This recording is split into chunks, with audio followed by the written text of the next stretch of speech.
Hello, হ্যাঁ mic ঠিক আছে, ঠিক আছে। হ্যাঁ, আসসালামু আলাইকুম। আপনাদেরকে যে বিষয়টি আমি দেখাতে যাচ্ছি, তো দেখতে পাচ্ছেন আমাদের কলসপাড় ইউনিয়ন 12 নং ইউনিয়ন পরিস্থিতি দেখেন। বন্যার ভয়াবহ বন্যা হচ্ছে। হ্যালো, হ্যাঁ আপনি ক্যামেরাটা ঠিক করেন। তো হ্যালো দর্শক মন্ডলী, আপনাদেরকে দেখাতে যাচ্ছি যে আমাদের বন্যা পরিস্থিতি, যে 2025 সালে দেখতে পাচ্ছেন আমাদের চতুর্থ সাইডে পানি আর পানি। এই যে আমাদের রাস্তাঘাট বন্যায় সব চলে যাচ্ছে। তো এই দেখেন ভাই, আমার লাখ টাকা কোটি টাকা এখানে খরচ হয়েছে। আমি এখানে কচু চাষ করেছি, কিন্তু আমার এই বন্যায় অনেক ক্ষয়ক্ষতি হয়েছে।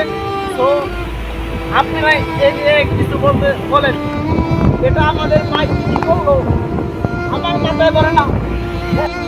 তো ক্যামেরাম্যান, আপনি এইসব ভালোভাবে জুম করে দেখান। এইসব পুষ্টিকর খাবার আমাদের দেশ থেকে নষ্ট হয়ে যাচ্ছে। তো এখন আর কি বলবো, দেখে আমার কোটি টাকার আমার মাথায় ধরে না। এই প্রজেক্ট ছিল 2025 সালে আমার যা ক্ষয়ক্ষতি হয়েছে ভাই, বিগত অনেক বছরের যাবত আমি এসব করেছি, কিন্তু আমার কোনো ক্ষয়ক্ষতি নেই। হ্যাঁ ক্যামেরাম্যান, ঠিক আছে। হ্যাঁ।